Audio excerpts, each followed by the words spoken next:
Assalamu alaikum students. I hope all of you are fine and healthy. Today we are going to do past indefinite tense.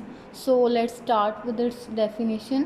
सबसे पहले हम इसकी definition देख लेते हैं कि अगर किसी काम का करना, होना या सहना गुज़रे हुए ज़माने में पाया जाए तो ये फ़ेल माजी मुतलिक को डिनोट करता है। ठीक है, उसके बाद हम देखते हैं that how we recognise this, कि हम किस तरह से इसकी पहचान करते हैं, किस तरह से इसको आइडेंटिफाई करते हैं।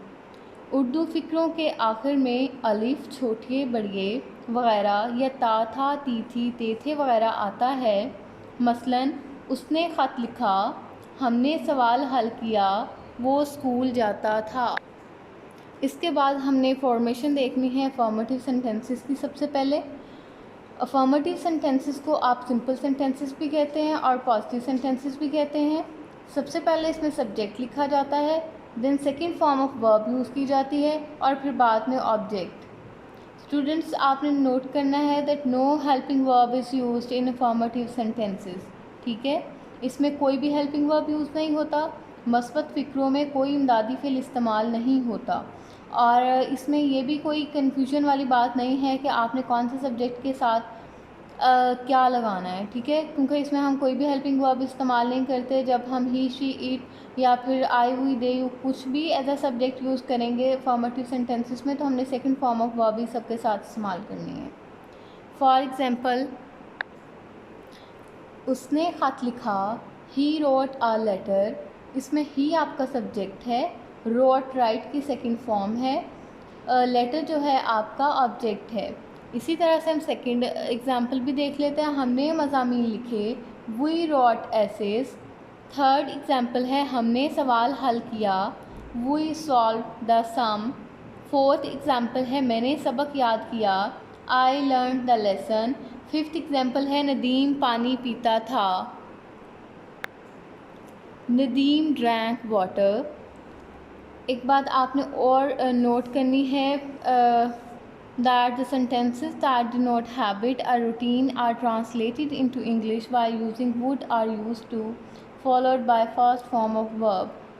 स्टूडेंट्स, इसका मतलब ये है कि अगर अफर्मेटिव सेंटेंसेस में आपको कोई हैबिट बताई गई है, कोई आदत है या आपका मामूल का कोई काम बताया गया है, तब आपने वुड या फिर यूज़ टू में से कोई भी एक वर्ड यूज़ करते हुए फर्स्ट फॉर्म ऑफ वर्ब इस्तेमाल करनी है। देन आपने सेकंड फॉर्म ऑफ वर्ब इस्तेमाल नहीं करनी।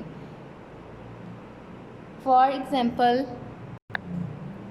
वो रोज़ाना कुआं खोदा करता था, he would are use to dig a well daily. ठीक है, हमने यहाँ पे रोज़ाना की बात की है, चूँकि ये उसकी आदत है या उसका मामूल है, तो इसलिए हम यहाँ पे वुड या फिर यूज़ टू में से किसी भी एक वर्ड को इस्तेमाल करेंगे।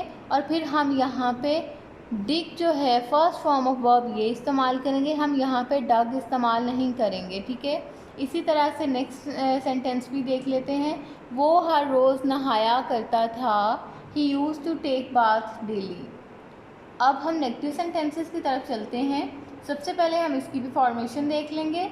सबसे पहले सब्जेक्ट लिखेंगे, फिर डिड नॉट लिखेंगे, फिर फर्स्ट फॉर्म ऑफ वर्ब और देन ऑब्जेक्ट। स्टूडेंट्स, आपने याद रखना है कि अफर्मेटिव सेंटेंसेस में हेल्पिंग वर्ब इस्तेमाल नहीं होता, लेकिन जो नेगेटिव सेंटेंसेस होते हैं वहाँ पे डिड नॉट इस्तेमाल होता है। और आपने कंफ्यूज नहीं होना। हम हैज़ अ सब्जेक्ट किसी को भी यूज़ करें, चाहे वो प्लूरल के आपके सब्जेक्ट्स हैं, चाहे वो सिंगुलर है, आपने डिड नॉट ही सबके साथ लगाना है नेगेटिव सेंटेंसेस में। ठीक है, then first form of verb और फिर ऑब्जेक्ट। जब हम अफर्मेटिव सेंटेंसेस लिखते हैं तो हम उसमें second form of verb use करते हैं, लेकिन जब हम उसी फिक्रे को अगर नेगेटिव में कन्वर्ट कर रहे हैं तो हम उसी सेकंड फॉर्म ऑफ वर्ब को फर्स्ट फॉर्म ऑफ वर्ब के साथ रिप्लेस कर देते हैं। चंद एक मिसालें देख लेते हैं। हमने सवाल हल किया, we did not solve the sum. We subject है, डिड नॉट आपका हेल्पिंग वर्ब है नेगेटिव बनाने के लिए, solve first form of verb है और जो सम है ये आपका ऑब्जेक्ट है। इसी तरह से सेकंड एग्जांपल है मैंने सबक याद नहीं किया, I did not learn the lesson. Third example है अली ने घंटी नहीं बजाई, Ali did not ring the bell.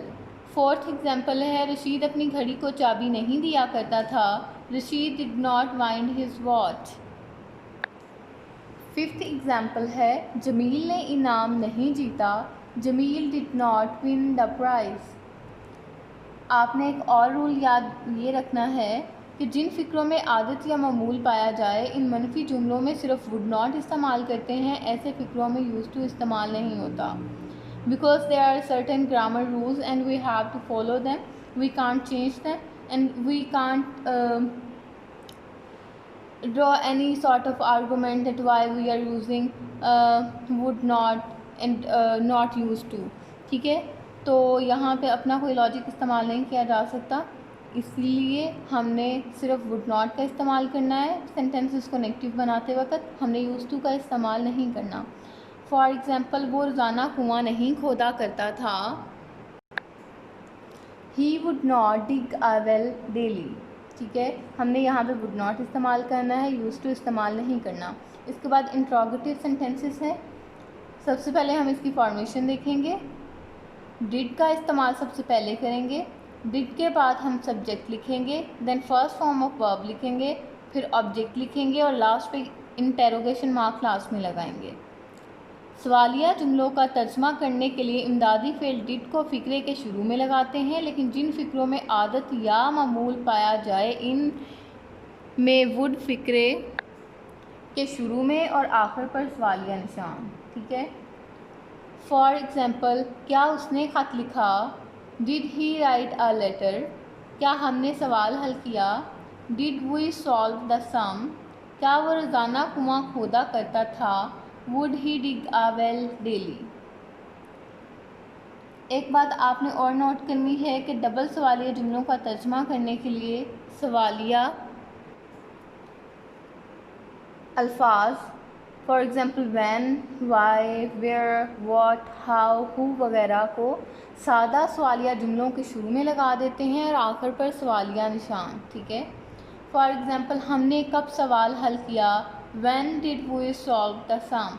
ये आपका क्वेश्चन वर्ड है, then it is your helping verb, then this is your subject, this is your form first form of verb और then this is your object. इसी तरह से जो next example है, वो रोज़ाना कुआं कैसे खोदा करता था? How would he dig a well daily?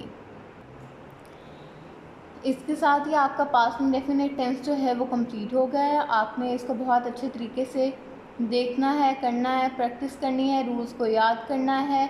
और अगर की बुक में कोई एक्स्ट्रा एक्सरसाइजेस दी हुई हैं, अनसॉल्व्ड हैं, ख़ुद से सॉल्व करने की कोशिश करें।